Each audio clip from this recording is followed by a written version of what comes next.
और एक दुखद खबर सामने आ रही है। केंद्रीय मंत्री ज्योतिरादित्य सिंधिया की मां का निधन हो गया है। राजमाता माधवी राजे ने एम्स में अंतिम सांस ली है। लंबे समय से वो बीमार चल रही थी। ये दुखद खबर सामने आई है। ज्योतिरादित्य सिंधिया की मां का निधन हो गया है। राजमाता माधवी राजे जो कि एम्स में भर्ती थी, लंबे समय से बीमार चल रही थी, उनका निधन हो गया है। केंद्रीय मंत्री ज्योतिरादित्य सिंधिया की मां माधवी राजे सिंधिया का आज सुबह एम्स में निधन हुआ। उन्होंने सुबह 9:28 पर अंतिम सांस ली है। सिंधिया परिवार की राजमाता बीते कुछ दिनों से दिल्ली एम्स में वेंटिलेटर पर थी। लंबे समय से बीमार चल रही थी। ये बताया जा रहा है कि 3 महीने से वो दिल्ली एम्स में भर्ती थी।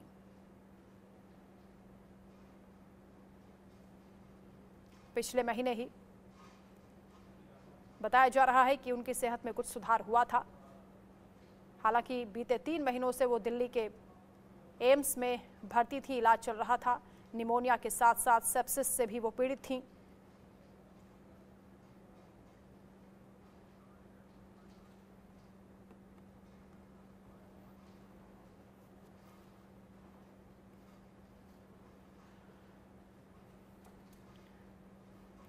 MPCG channel head Manoj ji हमारे साथ जुड़ रहे हैं और साथ ही मनोहर संवाददाता हमारे साथ जुड़े हैं दिल्ली से। सबसे पहले मनोज जी, आप ही का रुख करते हुए, ये दुखद खबर आ रही है और ये बताया जा रहा है कि लगभग 3 महीने से वो एम्स में थी, वेंटिलेटर में थी। क्या पूरी जानकारी मिल पा रही है? बिल्कुल, आपने सही कहा कि 3 महीने से वो एम्स में भर्ती थी और इस दौरान वो वेंटिलेटर पे रही, लेकिन 15 दिन पहले वेंटिलेटर हटा दिया गया था।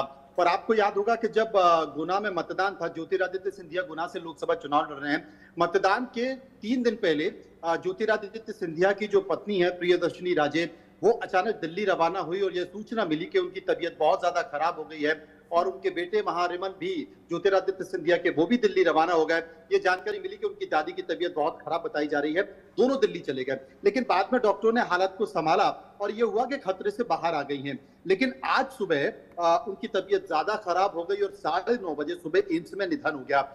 3 महीने से लगातार वो भर्ती थी। निमोनिया तो हुआ ही था, लेकिन उनको लंग्स में इन्फेक्शन हो गया था और वो लगातार बढ़ रहा था, वो ठीक नहीं हो रही थी। उनको सांस लेने में दिक्कत हो रही थी। उनकी उम्र भी काफी हो गई है, हालांकि लंबे समय से वो बीमार रही हैं और यही कारण था कि उनका आज निधन हो गया है।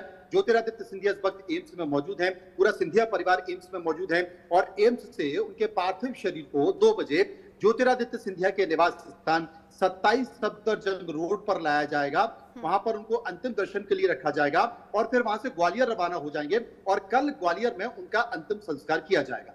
ठीक है, मनोहर भी हमारे साथ है। मनोहर, क्या हाल चल है? क्योंकि ग्वालियर पार्थिव शरीर को ले जाने की तैयारी हो रही है। मनोज जी बता रहे हैं दोपहर 2 बजे तक उनके पैतृक घर पर पहुंच जाएगा उनका शव।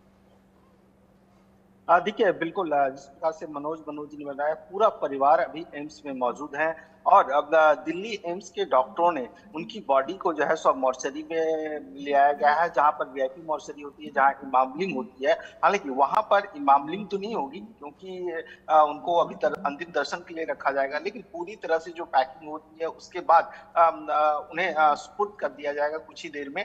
लेकिन सबसे बड़ी बात यह है कि एम्स की ओर से जो सोर्सेज बतला रहे हैं, क्योंकि जब पिछले कुछ दिनों से उन्हें दोबारा वेंटिलेटर पर डाला गया था और इन्फेक्शन रेट इतना ज्यादा हो गया था कि उन्हें बहुत ज्यादा दिक्कत हो रही थी सांस लेने में, और उसके बाद इन्फेक्शन रेट बढ़ने की वजह से आज 9:28 में जो एम्स सोर्स बताए हैं उसमें उनका अंतिम निधन हुआ। लेकिन सिंधिया परिवार के लिए ग्वालियर रियासत के लिए, हालांकि अब तो रियासत नहीं है, लेकिन उनके लिए बहुत क्षति वाली घटना है ये, क्योंकि इस प्रकार से आप देखिए, माधवी राजे और ज्योतिरादित्य सिंधिया को साथ में लेकर के आगे जो माँ का आशीर्वाद रहता है वो आगे बढ़ा और सभी परिवार को उम्मीद थी कि अगर ज्योतिरादित्य सिंधिया का रिजल्ट आ जाता 4 जून के बाद तो उन्हें और ज्यादा खुशी होती, पूरा परिवार एक साथ होता।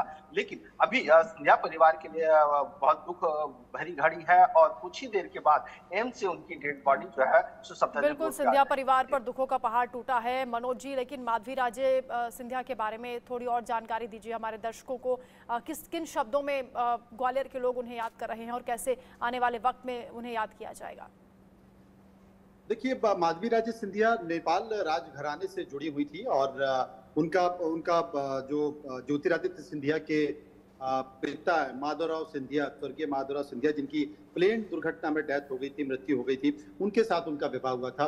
ग्वालियर में जो राजमहल है वहां पर उनका शादी हुई थी और बड़ा भव्य तरीके से वो शादी हुई थी। लाखों की संख्या में लोगों को आमंत्रित किया गया था और लंबे समय से, हालांकि वो कभी राजनीति में सक्रिय नहीं हुई, बीच में कई सारे ऐसे मौके आए और जब ये लगा कि उनको भी चुनाव लड़ाया जा सकता है, तब जबकि जो माधवराव सिंधिया के ऊपर गंभीर उनका नाम हवाला डायरी में आ गया था और उस वक्त वो कांग्रेस से अलग हुए और एक नई पार्टी बनाई, तब भी इस बात की चर्चा हुई। लेकिन उन्होंने कभी भी राजनीति का रुख नहीं किया, वो हमेशा पारिवारिक तौर पर रही और अपने पारिवारिक जितने भी सदस्य थे उनके उसमें मिली थी। ज्योतिरादित्य सिंधिया उनसे सलाह लिया करते थे, वो सलाह देती भी थी, लेकिन कभी भी राजनीति में जाने की उन्होंने इच्छा व्यक्त नहीं की। आपने देखा होगा बहुत सारे ऐसे राज परिवार के सदस्य हैं, महिला राज परिवार के सदस्य हैं जो कि राजनीति में गई हैं और शुरू से ही माधवराव सिंधिया हो या ज्योतिरादित्य सिंधिया, उन सभी का ये मानना था कि एक परिवार से एक ही व्यक्ति को राजनीति में होना चाहिए।